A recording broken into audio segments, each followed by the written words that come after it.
Packers fans, what's going on? I bring to you not one, but two mock drafts. This is the second mock draft that I've done. I got a whole bunch of feedback in the last video, and I'm going to go over every single person that's on the screen and why I chose them, why they're important, and how they will help the Packers to potentially even make it to the NFC Championship or better, the Super Bowl this year. If you guys watched the other video, first of all, thank you guys for the almost 5,000 people who pulled up to the episode. You guys were freaking awesome. It was super great. I got a lot of feedback, some nasty comments as well too, but it's all good. I got thick skin. I can handle it.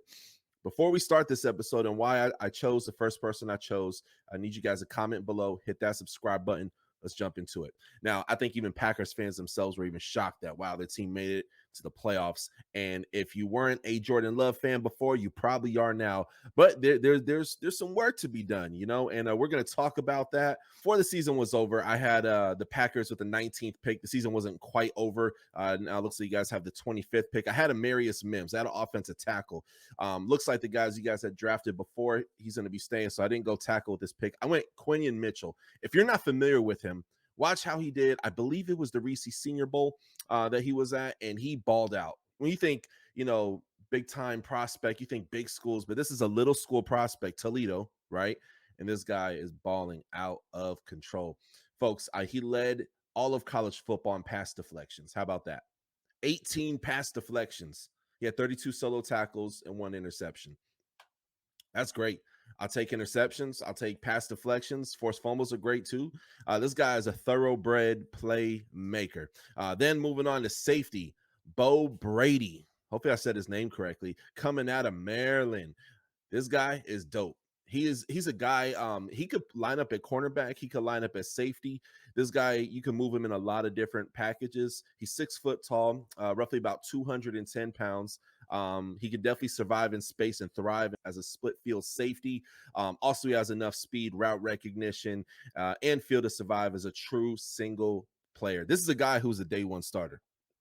He could come right in, and yeah, he'll make mistakes in there, but he played against a lot of great talent, man. And you watch the tape, you'll see exactly what it is I'm talking about. Moving on to the next pick. Now, I want to take and mention that there is a cutoff after Evan Anderson, so I'm going to change the screen here in just a moment. So after the Jacob Cowing pick, which you guys are gonna be shocked on why I chose him.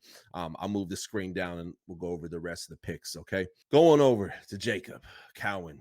Arizona Wildcats, 13 touchdowns, 13 tutties, man, 848 yards and 90 receptions. This guy is a huge red zone target, this is, if you watch his tape, a lot of his touchdowns and big plays that he takes and he makes, they're like, they're right on right before he goes out of bounds. He gets a lot of toe tapping type plays. So huge fan of Jacob Cowan. Again, 13 touchdowns, man. He'll be bringing that experience to this offense, man. And I love the receiver core for the Green Bay Packers. I am a fan. It's a young core. It's exciting. But you add Jacob Cowan in there, that's another big-time playmaker. Moving on to Dylan Johnson. Now, I watched a lot of Washington football, and before the college football season, I didn't think I'd watch a lot of Washington college football, right? Dylan Johnson, let's go ahead. Let's talk about it, man. The guy is a major red zone target in a massive, massive, massive way. Check this out. He has 16 touchdowns, 5.1 yards per average, 233 carries. And when stuff got tough for Michael Penix, he just took and he handed off the ball. Now, Michael Penix is a great quarterback, but he hands off the ball to Dylan Johnson, goes off with it, man. Now, they also have an A.J. Johnson, so I'm kind of thinking ahead here. I'm like, hey, that could possibly confuse other defenses a little bit. I don't know. Just thinking out of the box there. But Dylan Johnson, if he's available, I could see him going as high as pick 58 over Jacob Cowan, okay? Let me go ahead and move this screen down just a little bit here so we could have the rest of the picks that I also selected. And you guys could yell at me somewhere in the comment section. All right, Kieran, please forgive me, y'all. I'm not the best with names. Whenever I get like a Russian name or Nigerian or Pacific Islander, I struggle with those names. So here we go. Kieran Amagadije. Hope I said that correctly. Offensive tackle coming out of Yale. I saw him in the Senior Bowl. When it came to one-on-ones, he did very good. He held his own. Coming out of Yale, he did really well. kind of a little bit raw, but if you guys move on from, I think it's Bukatari, you guys tackle after a year from now, I think this is a guy is a great depth signing, and this is someone you could potentially develop into a day one starter. Maybe not this year, okay, but thinking ahead. Okay, we're not just thinking about this year; we're thinking for the long term. Okay, so and this guy's big, man. Let me go ahead and pull up what scouts had to take and say about him. He's 6'5". Some places have him as 6'6", 321 pounds. Tackle. Dude's a beast. Now he did have a quad injury. It's important to take and note that, but he is looking healthy. And again, he was in the Reese Senior Bowl, man. So he's had a full recovery, doing very, very well. And this guy, man, I mean, he's a mountain of a man and an absolute man child. Moving on to the next pick that I have in my beautiful mock draft, hope you guys love, is a guy I've actually had on this show, Gunnar Britton. Now, Gunnar Britton coming out of Auburn, okay? Oh, by the way, check out that interview. Gunnar joined me on the show, this channel right here. Super great guy, very down to earth, amazing man of God. What you see is what you get. That guy, he has a chip on his shoulder, man. He's very soft spoken. He has a chip on his shoulder, man. He's gonna do some great things in the NFL. And Derek Hall from the Seattle Seahawks, man. So it's Auburn here, but he was for 4 years at Western Kentucky. It's important to note that, right? And he said, I asked him, what's your aha moment? Gunnar, what is your aha moment when you realize that, hey, I'm meant to be in the NFL? I'm not just an average college football player.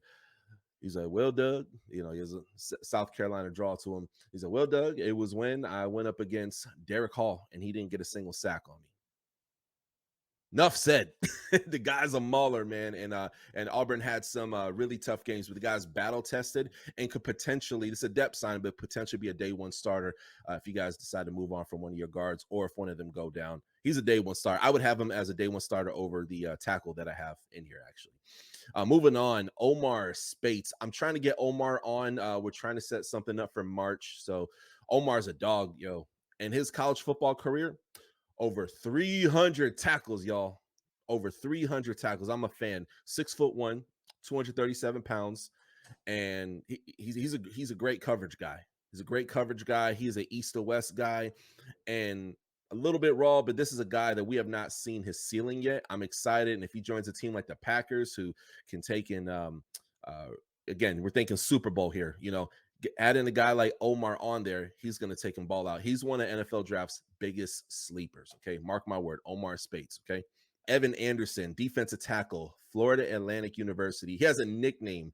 It's called Clamps. Trying to get him on later. We'll see what happens with that one. But as far as getting him on the show for an interview, but Evan is dope, man. This guy has a lot of sacks, absolute mauler, could create plays. I see him as a rotational guy that could potentially be a full-time starter in 1 to 2 years from now. Then we got Al Blades, a cornerback coming out of Duke. Let's talk about Al Blades a little bit, man. This is a guy who I saw him in the bowl game. He got beat a few times, man, but I think this is a guy who could really develop really nicely, man. Very twitchy, very wiry. He's a battle-tested cornerback. Speaking of the word battle-tested, 28 solo tackles by himself, 9 pass deflections, which is pretty good. That's a very respectful number. That's a very respectful number. Kenyon Mitchell, he had double that, but yeah, more than double that. But you know, Al Blades, man, he's a very good player. Last year had 47 total tackles. Not a lot of interceptions. You know, he had a pretty long career. In 6 years, he got 4 interceptions, right? So that's not a lot. But last year, we saw him make a lot of big plays, a step up in very, very important times. I see him, he could slide as a around 6-7 project. And that's why I look at Al Blades as a project. But I don't mean that in a disrespectful way. This is a guy who could, if you're around Jair Alexander and these guys, man, you're going to take away things. So it's not Madden. It doesn't always work out that way. And I don't want to, because I did the mock track. Oh, I know so much because I did research. No, man, that's not the case. But Al Blades, he's that guy. And check him out. Now, probably my favorite person on this list. Now, I've had him on the show, Jalen Green. If you don't know, he had 15 and a half sacks. Edge rusher, 15 and a half sacks. Do you hear me? Now, he did have an injury. So these 15 and a half sacks came in 9 games. The college football season was not even over, y'all. Jalen Green is him. Jalen Green, without that injury, could potentially be an early second round, late first round pick. coming out of James Madison University. He has balled out against some major competition, y'all. So Jalen Green, I am a Jalen Green fan. I like to say round 6 and 7 is your project guys who've had injuries, who could start in like a year or so from now. You're thinking ahead. Jalen Green is not a project. And when I had him on my show, check out that interview, Jalen Green, Touchdown Doug Smith. Check out my interview section. You'll see it there. Just keep scrolling. It'll pop right up. And Jalen Green was really great, man. He ended up taking and coming on the show. I was like, hey, man, you had a little hiccup. I think it was with his knee. How are things going? He takes and he says, he's like, man, I'll be ready to go by season, man. I'm looking really, really good. And he says something to that extent. And yeah, Jalen Green is that guy, man. I'm a fan. But 15 and a half sacks, guys. 15 and a half freaking sacks. Praise the Lord. That guy's amazing, man. And again, I have him falling because of that injury, because he didn't go to a Reese's Senior Bowl or East West Shrine Bowl or Tropical Bowl or Hula Bowl. Some of these bowl games where we get to observe talent, right? Then we got Frank Gore Jr.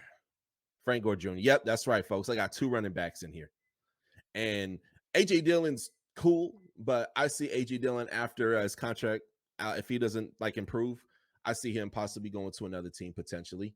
I thought he would ball out a lot more, to be honest with you. I'll just be honest with you guys. I thought he was going to do a lot better. But you add, look at this, guys. Hear me out. You add the other running back, Dylan Johnson, and Frank Gore Jr., you probably have smash and dash. I don't know if you guys remember the New England Patriots when they had Maroney and A.J. Dillon. A.J. Dillon, is that it? Yeah. A.J. Dillon came up for the Bengals, and that was one of the best running backfields I've ever seen in my life. It was fantastic, man. One was like, hey, a downfield runner in Maroney, and then you had A.J. Dillon who put the whole team on his back like he did when he was at Cincinnati, but this time he was with the Patriots. I see a situation like that for the Green Bay Packers, man. Like, I remember seeing Eddie Lacy, man, and like he had these runs that were just so beautiful, man. And I'm not saying these guys are fat running backs, but he couldn't keep his weight down, man, and that was a major problem. It was, but y'all adding Frank Gore Jr. coming from Southern Miss, man. Let me tell you, got something else coming to you. 10 touchdowns, 1,100 yards, 231 yards, and he could line up in the slot on top of that, so he helps out your catching game as well too. Just hear me out, guys. Again, I selected who I selected. I'm ready for the heat in the comment section. That being said, hit that subscribe button. If you like to donate, you could do that. It's all in the description of the video. Y'all gave me a lot of heat the last time I did one of these videos. Let me say that. But hey, I got tough skin, like I mentioned. God bless you guys. If you guys are not familiar with my channel, just so you're aware, I cover all 32 NFL teams. I'm actually a Miami Dolphins fan, funny enough, but I got mad love for the Packers, man. Love what you guys are doing. You guys are creating some absolute magic. And a lot of these mock draft videos, they begin 2,000 views, 500 views, 1,500 views. But man, my Packers won like almost 5,000 people showed up. So hopefully this one does well. God bless you guys. I'll see you guys next time on the Touchdown with Doug Smith. Hit that subscribe button, even if you hated it. Hopefully you did it. Catch you next time. Peace. Thank you for watching another episode of the Touchdown with Doug Smith, where we have exclusive NFL content and exclusive NFL interviews. Be sure to hit that like and that subscribe button. Follow us on social media. See you on the next one.